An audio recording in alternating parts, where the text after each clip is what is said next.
Hello 12th class.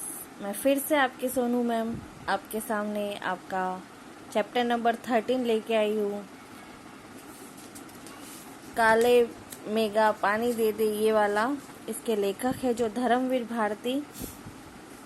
लेखक परिचय धर्मवीर भारती जन्म सन 1926, इलाहाबाद उत्तर प्रदेश।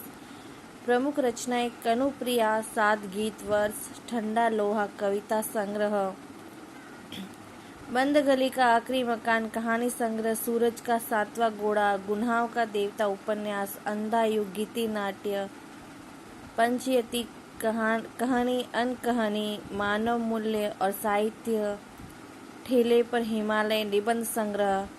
इनका प्रमुख सम्मान पद्मश्री, व्यास सम्मान से सम्मानित हुए। साहित्य के भी बहुत सारे पुरस्कार उनको मिले हुए। इनका निधन सन 1927।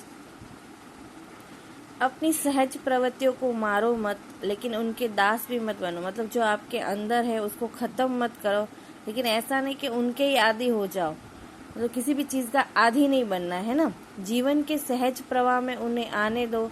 जो आप जिंदगी जी रहे हो और जो आपके अंदर अलग से कुछ गुण हैं उसको अपने इस निजी जीवन में भी आने दो, उसको फलने फूलने दो। पर यदि वे निर्कुंचता से हावी होने लगे तो उन्हें भस्म कर देने की तेजस्विता और आत्मनियंत्रण भी रखो। यदि वो बहुत ज़्यादा आप पर हावी होने लगे, मतलब कि हर जगह उनकी वजह से ही आप कुछ कर पाए, तो फिर उनको या तो नष्ट कर दो या फिर उस पर नियंत्रण रखो। गुनाहों का देवता उपन्यास से लोकप्रिय धर्मवीर भारती का आज़ादी के बाद साहित्यकारों में विशिष्ट स्थान है। उनकी कविताएं, कहानियां, उपन्यास, निबंध, गीति नाट्य और रिपोर्टाज हिंदी साहित्य की उपलब्धियां हैं। भारती जी के लेखन की एक खासियत ये भी है कि हर उम्र और हर वर्ग के पाठकों के बीच उनकी अलग अलग रचनाएं लोकप्रिय है। वे मूल रूप से व्यक्ति स्वतंत्र, मानवीय संकट एवं रोमानी चेतना के रचनाकार हैं। तमाम सामाजिकता एवं उत्तरदायित्वों के बावजूद उनकी रचनाओं में व्यक्ति की स्वतंत्रता ही सर्वोपरि है। रोमानियत उनकी रचनाओं में संगीत में लय की तरह मौजूद है।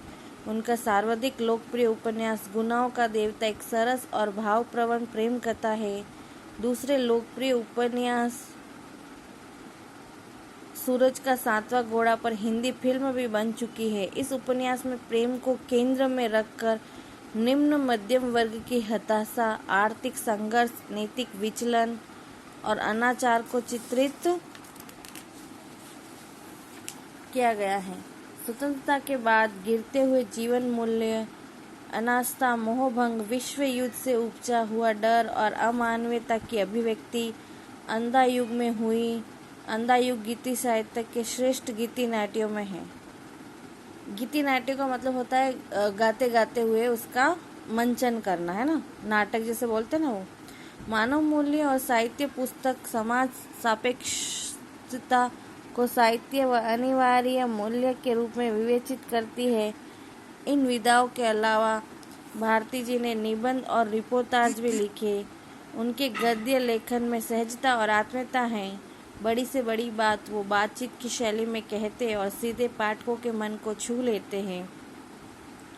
एक लंबे समय तक हिंदी की साप्ताहिक पत्रिका धर्मयुग, अंडरलाइन कर लेना, अभी तो वो बंद हो गई है, उसके संपादक रहे। हिंदी पत्रकारिता को सजा सवार कर गंभीर पत्रकारिता का एक मानक बनाया। मतलब उन्होंने हिंदी के अंदर पत्रकारिता का भी काम किया है। अब हम टॉपिक पे आते हैं। जो हमारा टॉपिक है काले मेघा पानी दे दे।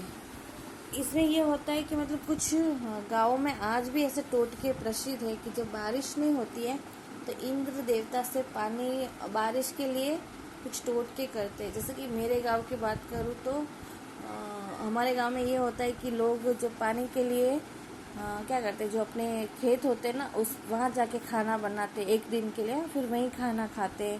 फिर शाम को मीन्स ढोल बजाते, फिर नारियल की जोत करते और बहुत जोर जोर से ढोल बजाते। मतलब ऐसे इंद्र देवता को प्रसन्न करने के लिए सब करते।